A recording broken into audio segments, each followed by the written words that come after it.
Same type of thing that happened today has been happening for months and months. News of the euro, whether it's up or down, has affected everything in the commodities, especially oil, gold, and silver. So the euro was going down today over problems with Greek debt. Usual case, usual story. And it started rebounding a little bit later today. And just the same pattern was holding up in the oil markets and silver and other precious metals. Um, they were tanking in the morning, and as the euro started rebounding a little bit, those types of industrial metals and oil, this was the silver chart, started rebounding. Same old story. This is the oil chart rebounding. Now, my plan for oil is I got out of it 100%. Not that I know something. It's kind of a risky move because I'm just figuring they're not going to attack Iran at this time, but there's a lot of geopolitical news that could drive the markets way up again, for all I know. It's more of a hunch, if you want to call it that. But I think it's going to drift down a little lower. And if it gets near 98, I'm going to start cautiously buying it back. And if it goes, I buy some back at 98, and it springs back over 100, I'll dump it. That's exactly how I'm going to play it. Now, if it goes back down to 98 and it drifts down to like 95, I'll buy some more. And if it drifts down to 92 or even lower, that's when I'll go in a lot more. And if it goes up over 100, I'll start dumping it. That's what I'll do. And it is really a guess, but my guess is not just from these charts. It's also psychological that there's been so many stories out there recently about news from Iran. It's getting to be old news. It's like you cry wolf so many times. I don't think it's going to affect the markets as much if Iran says they're going to close the Straits of Hormuz, no matter how many times they said it, because they said it so many times. Until they actually do it, it's not going to affect the markets that much. So I think this stuff's going to drift down, and that's my reasoning behind it. It's not purely a hunch, really, but that's what I'm thinking. There has to be something beyond a threat to close the Straits of Hormuz now to actually bring this oil up, because the demand isn't there. But I think something's going to happen, not only geopolitical event, but also with the QE, and also just everything that's a commodity is going to go up greatly because of printing of money. That'll happen this year. But also on top of it, the oil is going to get driven up due to geopolitical events. But in the short term, like Iran said this so many times about closing the Straits of Hormuz, they're going to have to do better than that before make oil go up. So I think it's going to drift down. So I dumped out of it, and I'm going to wait, see what happens. I don't know if I'm right. If I knew for sure. But that's the way I'm playing it. As far as silver, reacted the same way. And silver is going to be very much off of the euro news. That pattern's been holding up for the last several months. The euro's looking good, silver's going to do good. The industrial metal's going to do good. The euro's looking bad, silver's going to go down. They don't follow it exactly, but that pattern is pretty close. My guess is that the euro is going to do okay this year. It's going to do okay because the election's coming up. But this is almost where I think that if you see a really good gain in silver this year, there's going to be a hard pullback. And this is my reasoning behind that is the fact, well, it's not a fact, but my guesstimate is this. If the euro is, they do everything possible to make the euro stay afloat and look good for this year due to the elections coming up, it's like they're probably going to not care too much about that after the elections, or they're going to be, maybe they would used up everything and every trick in the book they could to keep it afloat, and maybe it'll start crashing hard after the elections are over, the euro I'm talking about. And that, I think, would cause a serious pullback in the precious metals, especially the industrial precious metals, not necessarily the gold, but silver, platinum, and palladium. Maybe that would cause a pretty hard pullback. So I'm thinking there's going to be a lot of volatility this year. I think the precious metals, like the silvery colored ones, the silver, platinum, and palladium, are going to go up a lot this year. but they're also going to have a hard pullback. That's my thought. That's why I'm saying don't be afraid to take gains. I'm probably too bullish on holding physical metals. If I wasn't so bullish on them, I'd be dumping more of them and taking gains when I had them and then buying them back when they're cheaper, because I think this pattern's going to hold up for quite some time. And when it does hit that blow off top, if you think you're going to hold the metals forever and stay in an asset class that can't lose, you're going to be very much mistaken, because the real estate may start going up again, and a lot of money could go back into real estate again, maybe 2012 and beyond. But there is a lot of asset classes out there that have been deflated greatly, and the money will find a home. It doesn't have to go into silver. But I do think it's going to go up several times. But just a word of caution: when it goes up several times, don't be afraid of taking profits. And I think the same thing's going to happen this year. There's going to be a very high spike in silver, and it's going to pull back. Maybe it'll finish up in the year higher, but that's not the important point. You want to make your trade at the top or near the top, and then buy it back when you think it's low, because it is still in a bull market. This was the oil again, and like I said, I think it's going to keep drifting lower and lower and lower, probably because, like Iran has just been saying, is so much about the Straits of Hormuz, it's not going to affect the markets the way it did before. And the euro, if you just look in retrospect, look how bad it looked back here on January 14th. It was like 126 to the dollar. Now it's staying above 130. So, back then, and when it was 126 to dollar, you look at a lot of predictions and people were talking about it on the internet. It's going down to 1 to 1. Everybody makes a prediction when the curve is going a certain way, and that's usually why they get it wrong. So, word to the wise: if you see silver more than double this year, you better be selling some. Well, do what you want, but that's what I'll be doing. I want to get off on another subject, because I know everybody thinks about money, but this is one thing that bugs the hell out of me sometimes, and it is related to money. Now, I don't have any medical bills. I don't have any dealings with doctors. I don't have any prescriptions.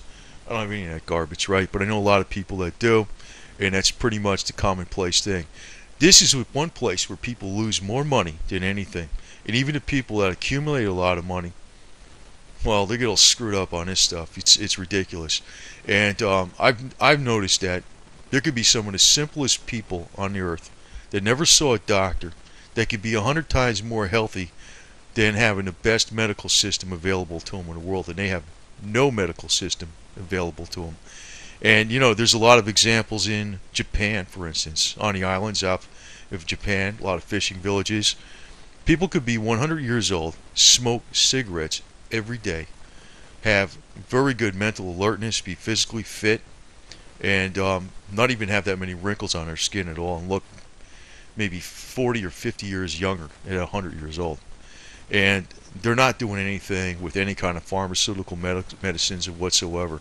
And it has a lot to do with, well, I'll stick up with this, the Japanese diet. And you'll notice, just to put something simple, a lot of people from Japan that come to the United States and they adapt the American diet, they all of a sudden they have these diseases like cancer and different things that happen, to heart attacks and strokes and problems with blood circulation and tumors and things like that, and it's all from the American diet. The medical community never likes to say this at all, and that is one of the biggest things you'll lose money on more than anything. So no matter what you gain, if you don't do this side, you're screwed. But this was something a little bit more conspiratorial, and I do agree with this. There probably is a depopulation plan by a global elite. I'll say that. And the real given is, if you look at the Georgia Guidestones, they talk about 500, keep humanity at 500,000 or 500 million in balance with nature. So that's a reduction of over 90% right now, if you're looking at what the population is today. And I think there is a policy to do this. the additives they put in the food supply, the genetically modified foods um, that are sold in the United States. Now, it's interesting in Japan, ge- genetically modified foods. I don't even think there's a market for them in there. People are smart enough not to buy this stuff, so they pretty much don't even have to worry about it. That tells you something. I don't know what's with Americans. I don't know why they buy this stuff. They should just avoid it like the plague because it's actually bad stuff.